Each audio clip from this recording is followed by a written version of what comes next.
लगातार मैदान में है जी, बहुत भारी जन समर्थन मिल रहा है लोगों का। कांग्रेस के प्रति बड़ा उत्साह है। जिस गांव में भी या जिस एरिया में जाते हैं लोगों का हजूम उमड़ रहा है और आश्वासन दे रहे हैं भी हम कांग्रेस को पे वोट करेंगे। कल से भरत सिंह बेनीवाल आपके चाचा हैं, आपके साथ आए, उसके बाद वर्करों में किस तरह का जोश है? देखिए जी, पुराने कांग्रेसी है, वो यहाँ से एमएलए एक्स एमएलए दरबार हल्का से रह चुके हैं, मेरे चाचा हैं। और जो लोगों की गलतफहमी थी, लोग भ्रम फैला रहे थे भी भरत सिंह पवन बेनीवाल के लिए नहीं आएंगे, मदद नहीं करेंगे, लेकिन वो तो शरेआम कल हमारे साथ 12-13 गाँवों का दौरा भी किया। आज भी आने वाले हैं, अभी उनके थोड़ी सी कोई प्रॉब्लम होगी, डॉक्टर के पास गए हैं और अभी भी बाकी गाँव में हमारे साथ होंगे। अभय चौटाला जगह जगह भाषण कर रहे हैं, आरोप लगा रहे हैं कि उन्होंने मेरे साथ रह करके पैसे कमा लिए, और इस तरह किस तरह आप देख रहे हैं? देखिए जी, ये तो कोरे भाषण है। पैसे कमा लिए, मैंने रह के उनके साथ क्या कर लिया? पैसे कमाए तो कोई 1 नंबर का धंधा करके कमाए, कोई हमने 2 नंबर का धंधा नहीं किया। जैसे कि पैसे तो कमाए उन्होंने, लोगों को उनकी काली कमाई। जो कोई गया, किसी की गाड़ी पसंद आ गई तो गाड़ी खोस ली, किसी का फार्म हाउस पसंद आया तो उसको बोला फार्म हाउस की रजिस्ट्री मेरे लड़के के नाम करा दो। काले काम आज से पहले आप सन 75 से पहले 77 से पहले की उनके लिस्ट उठा के देख लो, मेरे बाप दादा के पास क्या क्या था और उनके पास क्या क्या थे।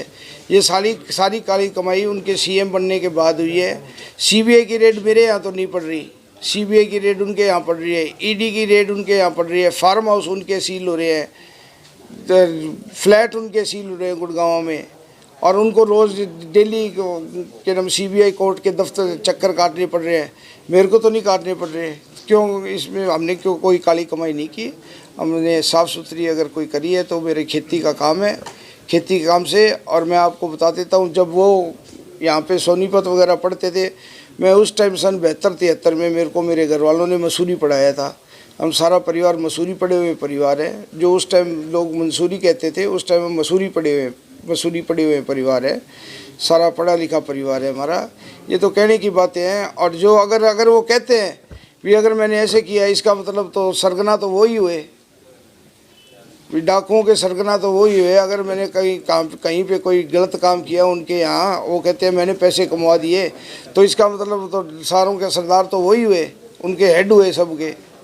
तो उनको अपने गिरबान में जाके के और दूसरों के बारे में कहना चाहिए। कांडा जी के बारे में ही कहा है। हालांकि मैंने जब कांडा जी के साथ हम होते थे तो मैंने देखा है 2-2 पंखे, यहाँ पे इतने पंखे भेज दे, यहाँ पे इतने पे एसी भेज दे। मैंने इनकी सारी कार्यशैली देखी, ये कैसे काम करते थे।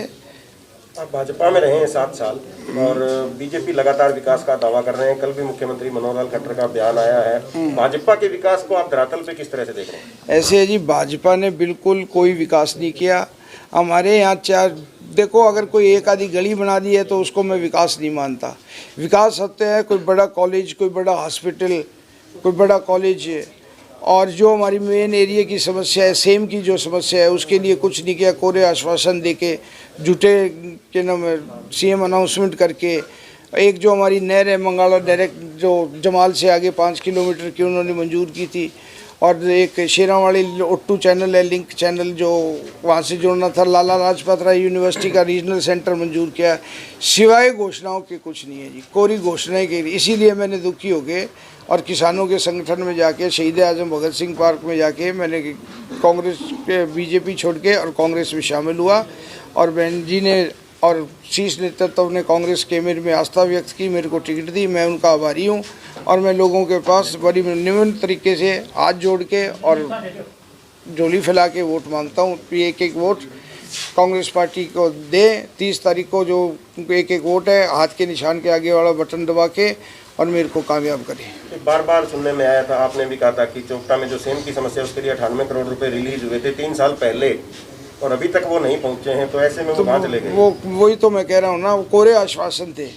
हमारे को कहते रहते थे हमने रिलीज़ कर दिए, तुम्हारे इतने पैसे मंजूर कर दिए। 118 करोड़ रुपए थे। 118 करोड़ में से 18 करोड़ की पहली किस्त जारी कर दी, तब की 18 रुपये भी नहीं आए। बल्कि जो हमारी मेन समस्या है, मूलभूत समस्या है, आप समझ सकते हो।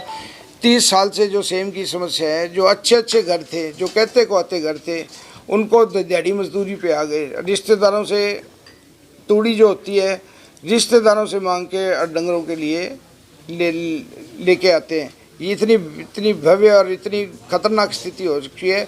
उनको मजदूरी दिहाड़ी करने पे, जो चौधरी होते थे अच्छे घरों के, उनको अब दिहाड़ी मजदूरी करनी पड़ रही है। जो जेजेपी गोकुल कांडा और का विरोध करती थी, सड़क से संसद तक बैनर मार्च निकालते थे, आज उनके लिए वो वोट मांगेंगे। तो ये तो उनको देखना चाहिए जी। जो खिलाफ करते थे, कल तक उनके खिलाफ करते थे, आज ऐसा इनमें क्या आ गया, इतनी तब्दीली क्या हो गई। जेजेपी आज जो कांडा का विरोध करती थी, आज उनके साथ जाकर उनके गुणगान कर रही है। वो तो जवाब वो देंगे ना, हम क्या दें। गोपाल कांडा बार बार कह रहे हैं कि गाड़ी घोड़े जो चाहिए वो ले जाओ, वोट लेके आओ। तो क्या खरीद फरोख्त का मामला शुरू हो चुका है? देखिए जी, अभी तक तो मैंने कोई देख लेकिन हाँ वो कह जरूर रहा है, गांव जा रहा है, बोले पैसे की कोई कमी नहीं है। एक तरफ तो बहुबल का इस्तेमाल हो रहा है, इनेलो बहुबल का इस्तेमाल कर रही है और पैसे उनके पास भी बहुत है, वो भी पैसे उड़ा रही है। और दूसरा गोविंद कांडा जी के पास, इनके पास पैसे के दम पे अगर वो सोचते हैं भी हम एलनाबाद के वोटर को खरीद लेंगे, तो ये उनकी मंशा पूरी नहीं है। एलनाबाद का वोटर बहुत जागरूक वोटर है, वो अपनी ज़मीर को नहीं बेचेगा और वो कांग्रेस के लिए वोट करेगा। अंतिम सवाल है, मुकाबला किससे देख रहे हैं आप दोनों पार्टियों में से, और क्या आश्वस्त हैं आप जीत को लेकर? देखिए जी, जीत के लिए हम आश्वस्त हैं। अब ये किसके साथ मुकाबला है दूसरे तीसरे नंबर की, ये तो वो ही बता सकते हैं, मैं नहीं बता सकता इस बात का। मैं किसके साथ बताऊँ दूसरे तीसरे नंबर पे कौन है। हम ये कह सकते हैं भी कांग्रेस पार्टी पहले नंबर पे चल रही है। प्रतिपक्ष भूपेंद्र हुड्डा और बाकी बड़े नेताओं के प्रोग्राम कब तक आ रहे हैं? देखिए जी, हुड्डा साहब मेरे नॉमिनेशन बढ़ाने भी आए थे, उसके बाद एक मीटिंग हुई थी उसमें भी आए थे, और जल्दी स्टार प्रचारकों की टीम में वो शामिल है और जल्दी सारे नेतागण हमारे बीच में होंगे और मेरे लिए प्रचार करेंगे। समय का पहिया घुमा के अब एक नई शुरुआत करिए, इस देश की सुनहरी धरती में नई जान भरिए। खिलखिलाते खेतों में खुशियों की बरखा करिए, अपने खेतों की फसलों से देश खुशहाल करिए। बेलारूस ट्रैक्टर, हाँ बेलारूस ट्रैक्टर, तकनीक विदेशी है, इसे देश के रंग में रंगिए। बेलारूस ट्रैक्टर का सब मिलके स्वागत करिए। बेलारूस ट्रैक्टर, तकनीक विदेशी, दिल देसी।